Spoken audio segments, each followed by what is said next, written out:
Des McNulty, followed by Shirley-Ann Somerville. Thank you very much, Presiding Officer.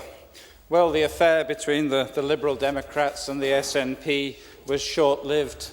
Rough wooing to being jilted in less than a fortnight. And I suppose Mr Purvis will get over it. He, after all, has barely escaped adolescence. But I think the damage to Mr Swinney's reputation will be a little longer lasting. Let me just go through Mr Swinney's comments. In May 2007, he said, "We stood for election on a platform to abolish the unfair council tax, and we are determined to deliver this as part of our agenda to create a wealthier and a fairer Scotland." By June, we stood for election on a platform of abolishing the unfair council tax. We are determined to deliver that within the lifetime of the Parliament and honour our commitment to the people in Scotland. September 2007. It is certainly our intention to introduce legislation in this Parliament to scrap the regressive council tax in favour of local income tax. And as recently as January, Mr Swinney said, this government is working towards bringing forward a bill in 2009 to abolish the unfair council tax and replace it with a fairer system of local income tax. But not just Mr Swinney. Alex Salmond said, "We will support a local income tax." To paraphrase somebody from a few years ago, you turn if you want to, but this administration is not for turning. What happened to all of that? The flagship policy, the anchor of credibility for this government, dropped in a day. And dropped in a day in an ignominious way, I have to say.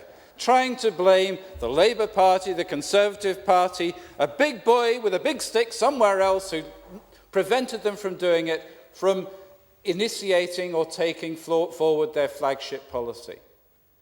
They've managed to abolish it, it has to be said, before they've had to put flesh on the bones, before they've had to own up to the fact that 3p in the pound was a chimera. It was never going to be delivered at that rate. They've never had to deal with the mechanics of how it was going to be taken forward. Not a dot, not a comma, not a sentence being brought forward on that issue. Now, if it really has... I think you've had enough, Mr Adam. It really has to be said, there cannot be a core policy brought forward by any government that has had so little substance and has been so comprehensively rubbished to be withdrawn in this particular manner. Think of all the people that you went to on a doorstep who said the SNP stand for the abolition of council tax. I'm considering voting SNP because the SNP have promised me that they will get rid of council tax. All of those people have been let down by the SNP, by Mr Swinney and by Mr Stammen today. Every individual, including Tricia Marwick, went to the polls. She went and spoke to people in Glenrothes and said to them, I will make sure that the council tax is got rid of. Is she now going to say that she was not telling the truth? Tricia Marwick. I thank you very much for giving way, but will you confirm that the council tax itself is discredited, that under your government it rose 60% between 1999 and 2007? And given your concern about the SNP postponing the introduction of the local income tax, will you confirm whether or not you would actually vote for it?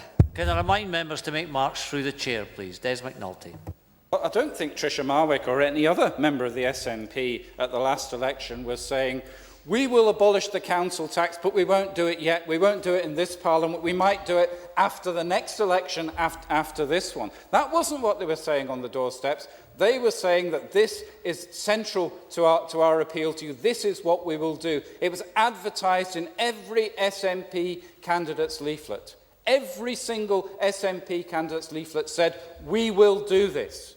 We will do this. And now they've said, no, we won't. We're not prepared to go ahead with it. We're frightened of the consequences of going ahead with it. We're concerned at the deliverability of this. Well, he hasn't said that, has he? He hasn't actually said, he hasn't owned up to the truth of why they're not going ahead with it. He hasn't actually said what they're going to do with the money that in this budget was laid aside to make the local income tax in this year to take that policy forward. So why will Mr Swinney, instead of simply saying that he's not going ahead with the local income tax because of the Labour Party and the Conservative Party don't agree with it, why won't he give the real reasons why he's not going ahead with it? The real reasons are what Scotland needs to know.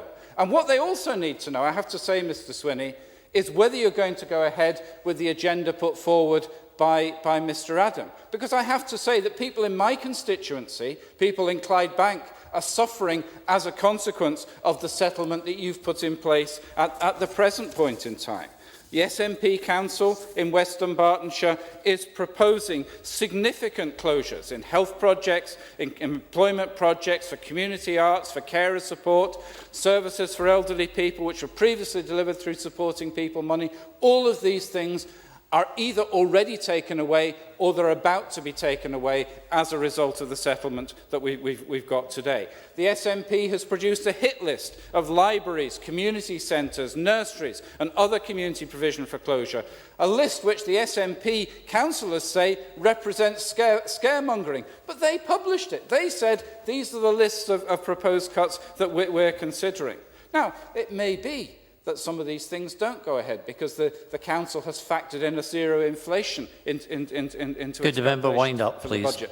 But I have to say, both nationally and locally, there's a fundamental degree of dishonesty in what we've heard today from the government, and I don't think that they can actually hold their heads up in any credible way after this.